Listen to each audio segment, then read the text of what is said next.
אתם עובדים בספרייה של מכללה. באמצע אחר צהריים שקט, מגיע פתאום משלוח של 1280 ספרים שונים.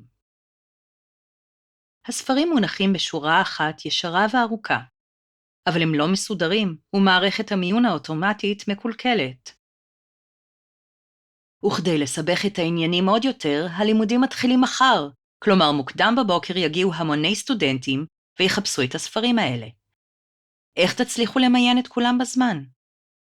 דרך אחת היא להתחיל בקצה אחד של השורה משני הספרים הראשונים. אם הסדר של שני הספרים הראשונים נכון, משאירים אותם כפי שהם. אם לא, מחליפים ביניהם. אחר כך בודקים את הספר השני והשלישי, חוזרים על התהליך וממשיכים עד שמגיעים לסוף השורה. בשלב מסוים אתם מגיעים לספר שצריך להיות האחרון, וממשיכים להחליף בינו לבין כל אחד מהספרים הבאים בשורה, עד שהוא מגיע לסוף למקום שאליו הוא שייך. אחר כך מתחילים מההתחלה וחוזרים על התהליך כדי להניח את הספר הלפני האחרון במקומו הנכון, וממשיכים עד שכל הספרים ממוינים. הגישה הזו נקראת מיון בועות. היא פשוטה אך איטית. בסבב הראשון תעשו 1279 השוואות, אחר כך 1278 וכן הלאה, ובסך הכל 818,560 השוואות. אם כל השוואה תימשך רק שנייה אחת, כל התהליך יימשך יותר מ9 ימים. אסטרטגיה שנייה היא להתחיל רק ממיון שני הספרים הראשונים. אחר כך לוקחים את הספר השלישי ומשווים אותו לספר שבמקום השני. אם מקומו לפני הספר השני, מחליפים ביניהם. אחר כך משווים אותו לספר שבמקום הראשון ומחליפים שוב אם צריך. כעת סיימתם למיין את 3 הספרים הראשונים.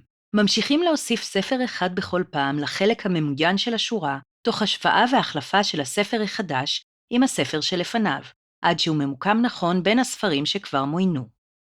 זה נקרא מיון הכנסה, שלא כמו מיון בועות, הוא לא דורש לרוב השוואה בין כל שני ספרים. בממוצע, נצפה שיהיה עלינו להשוות כל ספר רק לחצי מהספרים שהיו לפניו. במקרה הזה, מספר ההשוואות הכולל יהיה 409,280, והן יימשכו כמעט 5 ימים. מספר ההשוואות עדיין גדול מדי. הנה רעיון מוצלח יותר. תחילה, בוחרים ספר אקראי, קוראים לו חוצץ, ומשווים אותו לכל אחד מהספרים האחרים.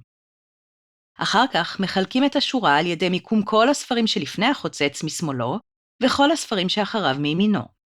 עכשיו חסכתם הרבה מאוד זמן, מכיוון שלא יהיה צורך להשוות שוב אף אחד מהספרים שמשמאל לאף אחד מהספרים שמימין. עכשיו, רק מבין הספרים שמשמאל, בוחרים שוב ספר חוצץ אקראי ומפרידים בין הספרים שלפניו לספרים שאחריו. אפשר להמשיך ליצור חציצות משנה כאלה עד שמקבלים הרבה חלקי שורה קטנים, שכל אחד מהם ניתן למיין במהירות בעזרת אסטרטגיה אחרת, כמו מיון הכנסה. כל סבב חציצה דורש כ-1280 השוואות. אם החציצות שלכם מאוזנות פחות או יותר, חלוקת הספרים ל-128 חלקי שורה של 10 תימשך כ7 סבבים, או 8,960 שניות.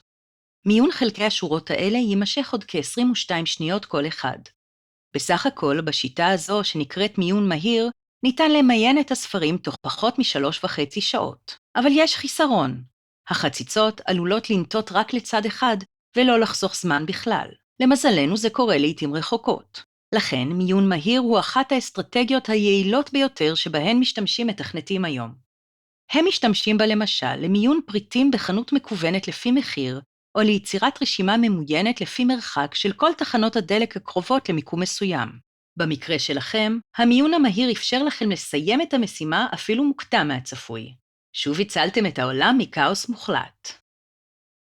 מוכנים להמשיך ללמוד? צפו בסרטונים אלה אם אתם רוצים לאתגר את מה שאתם חושבים שאתם יודעים, או ללמוד עוד על מה שאתם לא יודעים. הרשמו ושמרו על הסקרנות.